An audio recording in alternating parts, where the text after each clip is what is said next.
Terevu nkwaniriza gwe wenna neeyunzeeko mu ttuntu ly'olunaku olwaleero. Amannya agange yenze Trevor Online era nga nzize ne minisita owa gavumenti ez'ebitundu oyo si mulala ye Balaam Barugahara Atenyi. Ono nno olunaku lw'eggulo yavuddeyo n'abaako ebigambo byayogera ku nsonga y'okuggulawo Mabaala.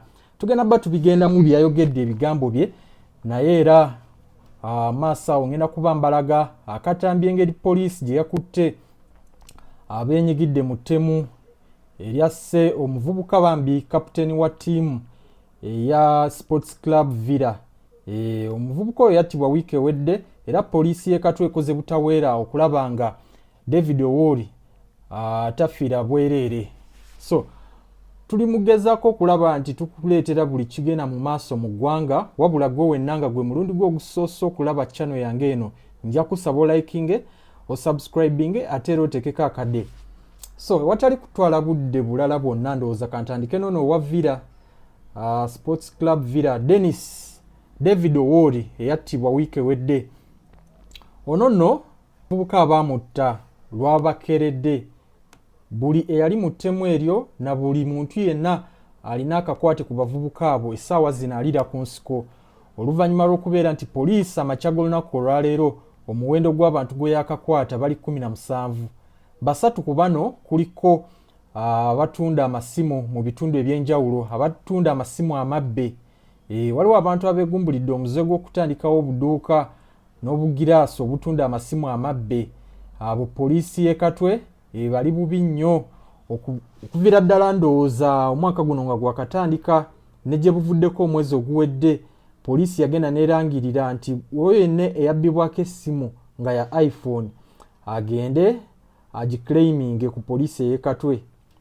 So kati nno olunaku olwaleero njagala tulabe engeri gye baakutta abavubuka bano eno nga bakwatidde ddala kuva ku bakyala baabwe abaabalumise ne babako ebigambo bye boogera byenjagala tuwulire, then oluvannyuma nzije ne Balaam Barugahara eyavuddeyo n'aggulawo olutalo oba n'alangirira okubeera nti Amabaala gayina obudde bwe galina okukolako okutandika okukola. So katusooke tulaba abantu baneeno abanyigidde mu ttemu then nkomewo ne Balaam Barugahara ku nsonga y'Amabaala. Wakola kiteebuulirire kye wakola. Sinakwata mu musawo. Ngamaze kola ki? Nga bamukubye. Ani yakuba? Ani yakuba? Alali yamukuba. Franka nze nemukwata musawo. Franka namuzaako ekigatto. Ekigatto? Osobola okutikala ku dress code temwali mwambadde buli omu? Olunaku gwe wali oyambadde otya engoye zo? Nali nyambadde empale ya bbulaaka n'essaati esaati. Wansi oli oyambadde engatto efaanana etya? eryafaanana gye basaati Nkubuuzizza wali oyambadde engatto efaanana etya? eri gye mwasanze wange nga ya bbulaaka ng'erimu wa white. Ebisooto by'amadagala bye watambuliramu? Natambula edi olw'omukaaga. Nali nyambadde empale ya bbulaaka n'eri essaati. N'essaati eri? N'eshaati eri? Eri wali eri? Byaliko ono naye.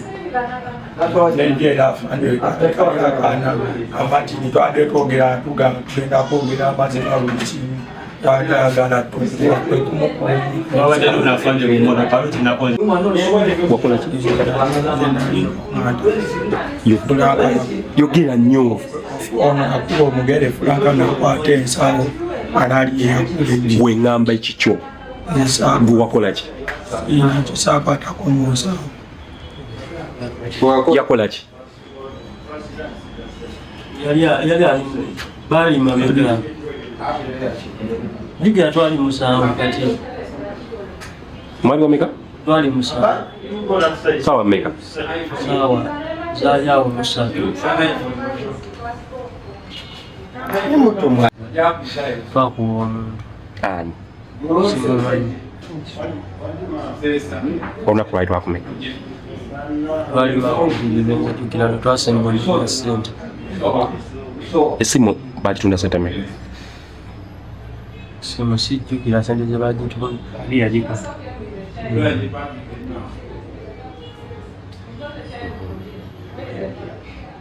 yasinga nyo azinga akabuluka mu kafeera akaboya kana atambula nakwegubata nakwata yasinga ddala n'okuwa abantu obuyinja oyo fulanka n'oyo alaali abo abasatu abo ne kato abo basinga n'okuwaba obulabi nnyo ekyenkugamba n'oyo fulanka mwennyini era newunyize nnyo okulanga akulagana n'abasirikale ng'ate naye omu ku bantu ababba abantu oyo fulanka abakubira ddala ne bagwira ddala ne bawunga n'obuwa fulanka kali omu ku babba abantu ate njo namulala akulagana n'abasirikale era nenewuunya nze nali twali mu kunoonya ssente fulanka n'amukuba omugere ne mugjayo essimu shege wekitundu kyali ate alaali oba ne gundi baali mabega naye fulanka ye yamukuba omugere n'agwa wali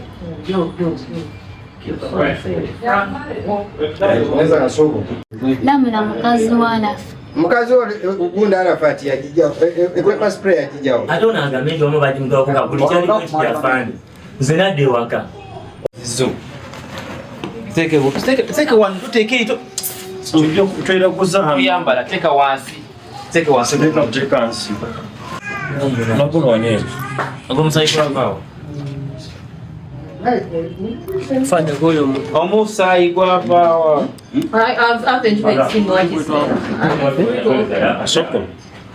nambye gwava ku muntu gwe twaku this is blood Russian blood Yakoma musaza. Musanvu. Kiro. Ne bank. Waliko biki by'ebitaala bye bataala bye banazirali Abanye waleeta ebintu. Waleeta ensawo abiteeka wonna ngamba tokwata ku bintu byange. Naye nze mba nnongoosa n'enkebera ndabamu. Mwalimu kuno okutuwa omupiira. Ne mubeeramu akasawo akatono akabulaaka. akasawo akatono katya Kabulaaka bakakwatira balina okumukono. Ne mubeeramu essaawa n'ebisumuluzo n'ebitabo n'empapula. Yajjanga n'ensawo nga mulimu era bintu ebyo waleti masaawa olumala bitwalawo ajjamu amasaawa ne waleti nabisula then ensawo nezisigalawo apende mubuuza wenze yaŋŋamba watunda amasimu kuba yali akomonesima ne mubuuza ate kati essimu zaati kuba yasooka kuŋŋamba mbakola keeki ng'era bwenna bakomawo ne keeki waka kati nalambika okudda nga akomawo essimu ne mubuuza ate bino bijeewa ebibokisi gyebiri kuba twasanzeewo mu nnyumba naye yali agireese ne mubuuza ate bino bijeewa naŋŋamba tomanyiza entunda amasimu kati era nga wakubira oli mukwano gwe kato nga mugamba jangu wali wankubidde ng'alina essimu dda ntugende mu kigo nga bagenda kati nga buli wakomawo n'ebintu bye akomawo kiro olutuseze nebase n'abiteekawo nanga ebintu nange tobikwatira kati era ofcourse bwe mba nnongoosa nkeberamu nendabamu ebintu ebirimu nemala nendawo nebizaamu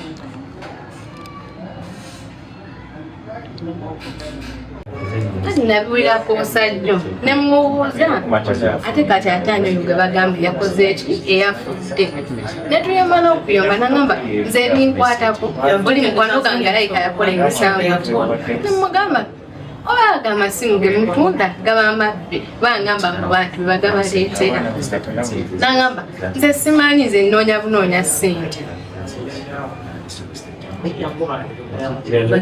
have successfully been era kubyeko English to pay. And that document is very small. Have successfully been Mirundi emeka not have successfully arrested.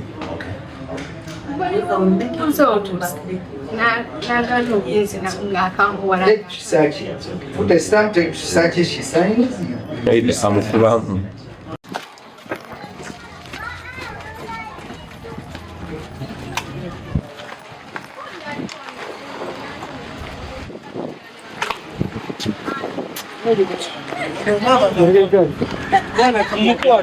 Uyu mukazi uyu mukazi naye abakiragwe kigambye yadduke owana aba hayingira Tugende. Mujira maze. Aya. Aya. Ndasala. Ukubi.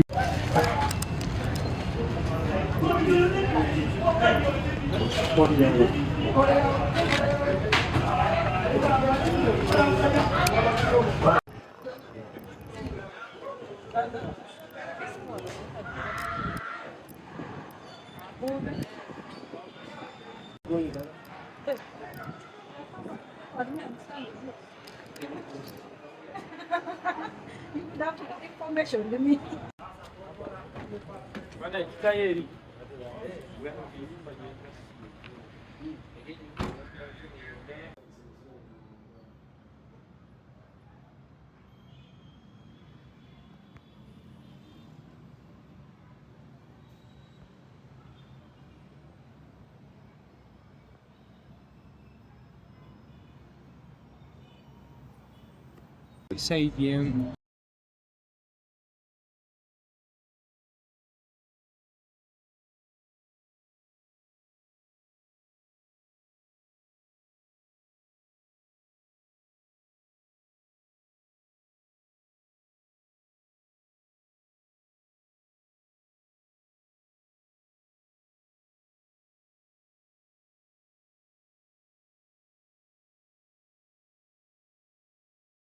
Kale olunaku olw'eggulo minisita wa local government Balaam Barugahara ayina ebiragiro bye yayisizza ng'abisindikira ba LC5 chairpersons ba city mayors n'asindikira ba division mayors sako ne ba speaker ba councils ez'enjawulo mu ggwanga.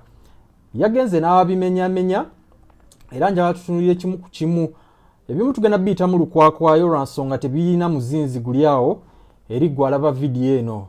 So ekiragiro ekyasoose yagambye abantu abo abakulu abali ku kitebe kya district bakkirize bannamawulire mu ntuula za kanso zonna.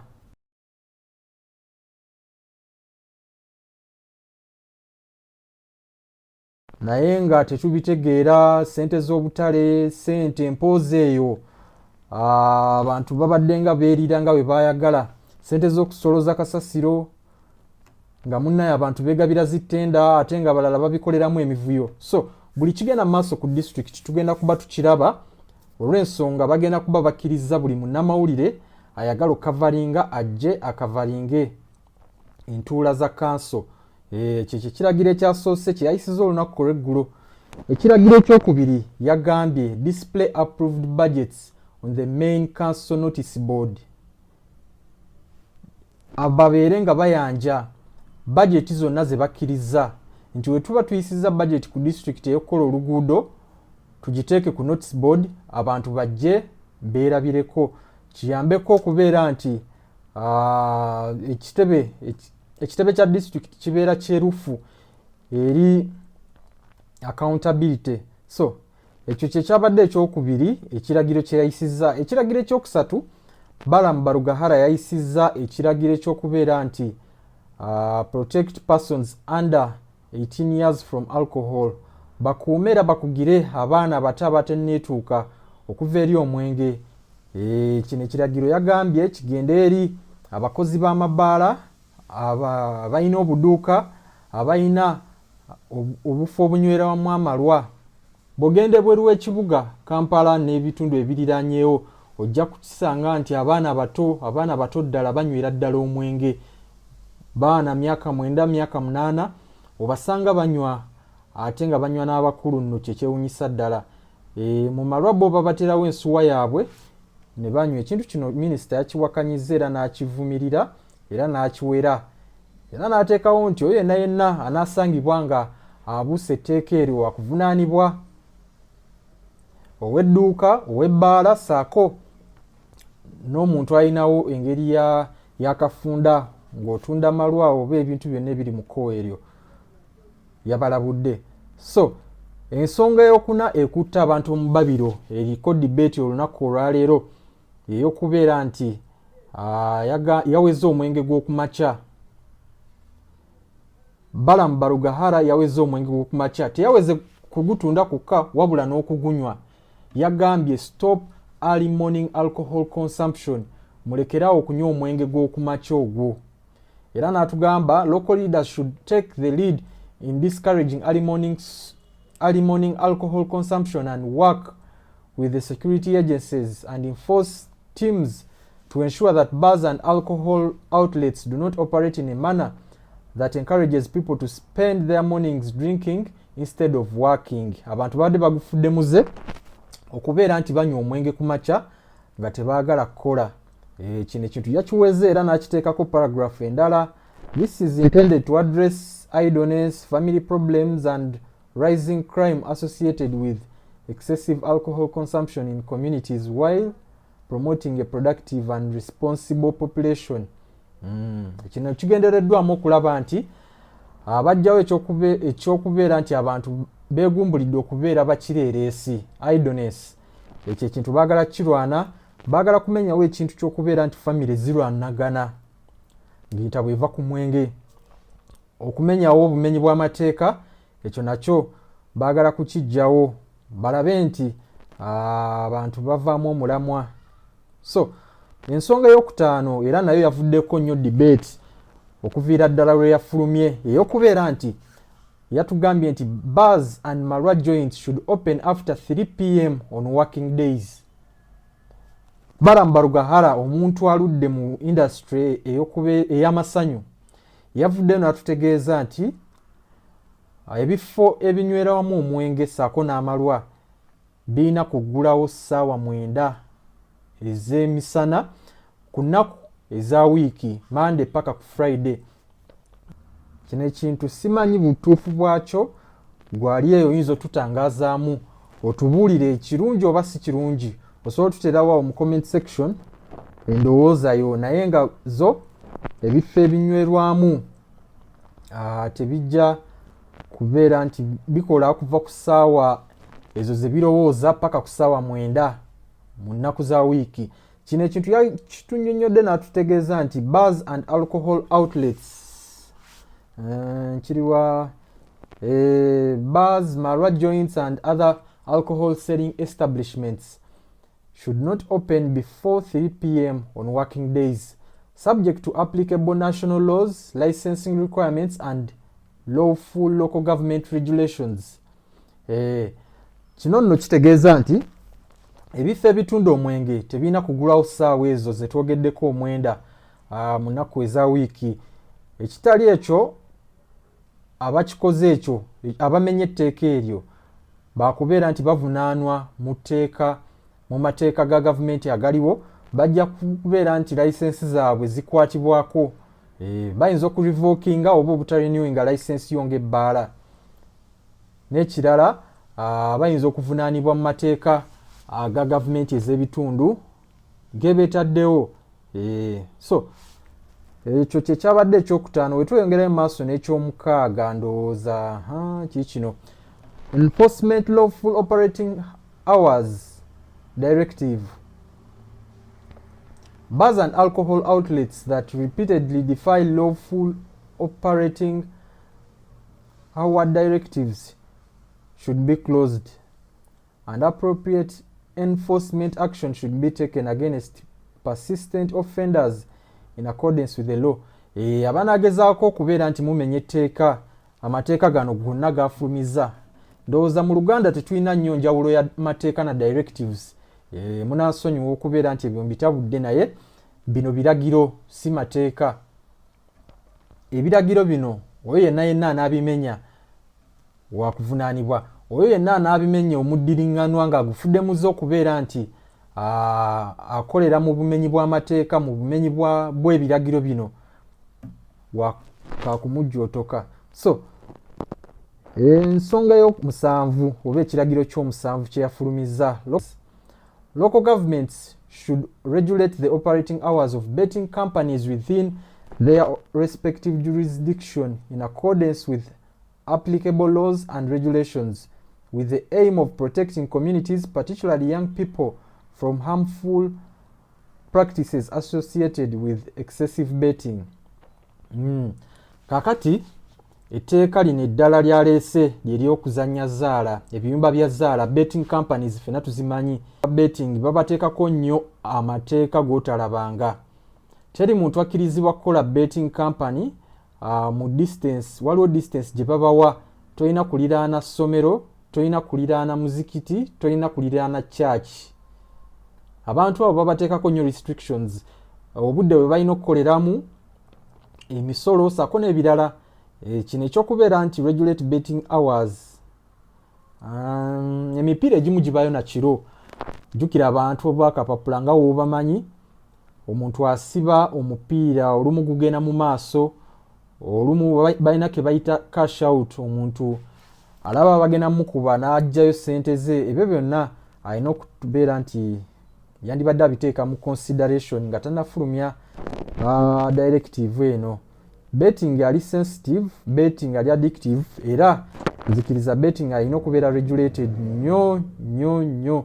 Naye ate tulina okubeerako ebintu ebimu bye tuconsideringa, okubeera nti abantu abo ndowooza be bakyasinza okulaga omupiira. Excessive betting awo ndi naye, harmful practices ndi naye.